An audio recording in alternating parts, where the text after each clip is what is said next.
Hey, salut les amis, une nouvelle petite vidéo aujourd'hui sur un sujet qui nous touche tous quand on veut débuter l'immobilier, quand on veut se lancer, que ce soit dans des projets professionnels ou de l'immobilier, mais ça se ressemble un petit peu. Je vais vous donner mes conseils, mes petites astuces sur un sujet qui nous touche tous, quand on n'a pas de poil au menton, comment être crédible. Autrement dit, comment être crédible quand on est jeune, je vous explique tout ça. On se retrouve juste après l'intro. Ciao.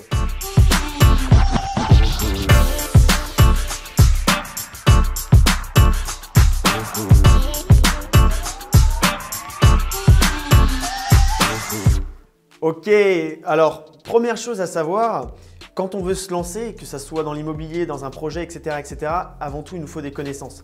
On ne peut pas être crédible sans connaissances. C'est pareil quand on va en cours ou quand tu as des examens, si tu n'as pas révisé au préalable avant, tu vas avoir une mauvaise note et tu vas être jugé. C'est exactement la même chose en fait, que ce soit pour l'immobilier ou pour un projet. Il faut avant tout avoir des connaissances, donc accumuler un package qui va te permettre en fait tout simplement d'être crédible. Ça c'est la primordialité. Tu ne vas pas avoir un banquier sans avoir aucune connaissance sur un investissement immobilier si tu cherches à faire de l'investissement immobilier ou sur un prêt, sur un projet, etc. Donc, ça reste très compliqué. Donc, la première chose à faire, connaissances, accumuler des connaissances par des livres, formations, audio, book, podcast, peu importe.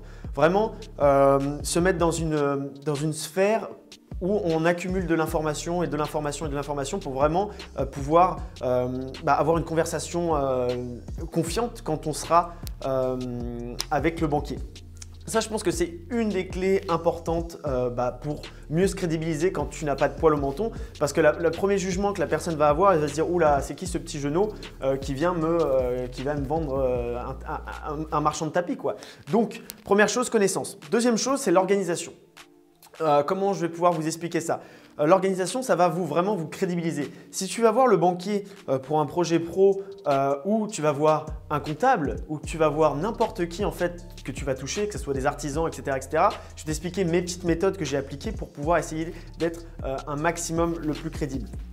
Alors, première chose, quand il s'agit du banquier et que je vais présenter donc mon projet, venez avec un dossier vraiment complet, un truc béton armé et en fait qu'il ait réponse à toutes les questions. C'est-à-dire que s'il vous pose une question et vous avez pensé à ça, oui, il n'y a aucun problème, regardez, ça c'est ci, ça c'est ça, que ce soit calé en fiscalité, que ce soit… En fait, il faut limite être plus expert que lui pour que vraiment il se dise « Ah ok, il a vraiment étudié son sujet, il sait de quoi il parle, on peut peut-être faire quelque chose ensemble. » Que ce soit pour les artisans, si vous appelez des artisans au hasard au moment des travaux, de la réalisation de vos travaux, si vous leur dites juste « Oui, venez, ils viennent sur le chantier, vous n'avez rien mesuré au préalable, vous n'avez rien envoyé, que ce soit les diagnostics pour les plans, pour les artisans, pour qu'ils aient déjà un meilleur vis-à-vis, etc. Si vous n'avez rien préparé, vous êtes juste comme ça les mains dans les poches et que vous y connaissez absolument rien, alors on peut ne rien y connaître dans les travaux, mais le problème c'est qu'il faut derrière avoir au moins avoir la distance du mur, etc. pour leur donner du contenu pour qu'ils puissent eux faire du bon chiffrage. Donc toujours avoir des papiers, avoir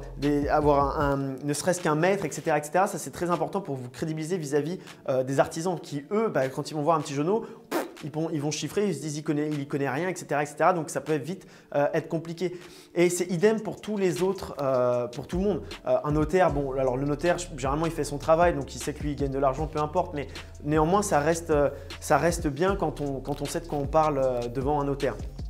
Et la dernière chose, c'est l'expérience. Malheureusement, ça, vous la gagnerez uniquement sur le terrain, à fréquenter les différents partenaires avec qui vous allez travailler. Et il n'y a pas 30 000 solutions. L'expérience, les banquiers. La première fois que tu vas présenter un dossier, tu vas bégayer, c'est sûr et certain, tu vas stresser.